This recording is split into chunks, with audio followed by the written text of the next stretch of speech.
पाहिजे, खोटी कागदपत्र दाखवून भ्रष्टाचार करणाऱ्या अधिकाऱ्यांचा जाहीर निषेध, खोटी कागदपत्र दाखवून कामाचा हाव आणणाऱ्या प्रशासनाचा जाहीर निषेध, नगरपालिकेच्या भ्रष्ट कारभाराची चौकशी झाली पाहिजे, नगरपालिकेच्या भ्रष्ट कारभाराची चौकशी झाली पाहिजे, नगरपालिकेच्या भ्रष्ट कारभाराची चौकशी झाली पाहिजे. श्वानांची जत्रा, कारभारी भित्रा, लक्षवेधी आंदोलन. सातारा नगरपालिकेच्या दारात भटक्या श्वानांसाठी आंदोलन.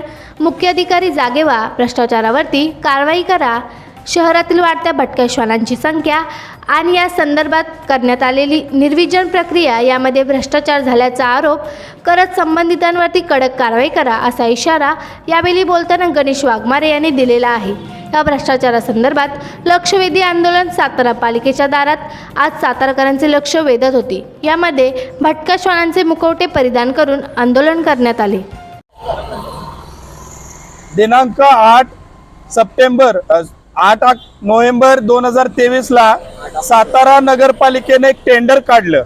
ज्या टेंडरच्या माध्यमातून एका संस्थेला टेंडर देण्यात आलं आणि सातारमधल्या गल्लीबोळातले भटके श्वान, भटके कुत्रे, पिसाळलेले कुत्रे यांचा बंदोबस्त करण्यासाठी लाखो रुपयाचं टेंडर काढलं गेलं.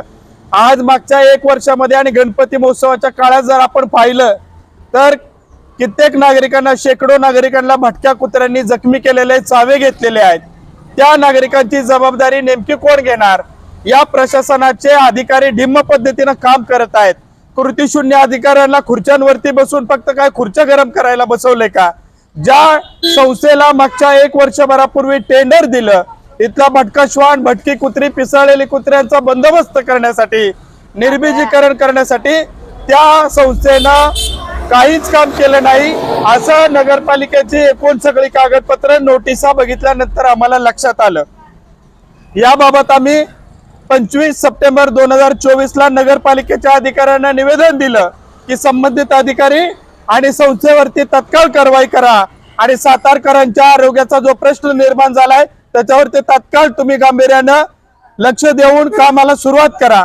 ना सातारा नगरपालिकेकडे कुत्री पकडण्यासाठी कोणतीही यंत्रणा असं दिसतंय, ना ज्या संस्थेला ठेका दिलाय त्या संस्थेकडे कोणतीही यंत्रणा नाही. जे काही काम दाखवलं गेलेलं आहे त्या संस्थेकडून, जे काही थातुरमातुर काम दाखवलेलं आहे ते सगळं फक्त देखाव्यापुरतं काम आहे. यामध्ये लाखो रुपयाचा भ्रष्टाचार झालाय. सातारकरांच्या आरोग्याची हेळसांड मागच्या 1 वर्षभरात या सातारा नगरपालिकेच्या अधिकाऱ्यांनी आणि संबंधित संस्थेने केलेली आहे. आमची मागणी आहे की संबंधित संस्थेचा ठेका रद्द करून संबंधित संस्थेला काळ्या यादीत दाखल केलं पाहिजे. परत अशा संस्थांना या सातारा नगरपालिकेने ठेका नाही दिला पाहिजे, त्यांना काळ्या यादीत समाविष्ट केलं पाहिजे. आणि जो अधिकारी ह्या संस्थेवरती देखरेख करत होता, या कामाची देखरेख करत होता, त्या अधिकाऱ्यांनी कामामध्ये हलगर्जीपणा केलाय, निष्काळजीपणा केलाय. म्हणूनच सातारकरांना एवढ्या कुत्र्यांनी चावे घेतलेत. आजही गलोगली कुत्री, भटक्या कुत्री टोळ्या टोळ्याने सातारकर नागरिकांना त्रास देत आहेत.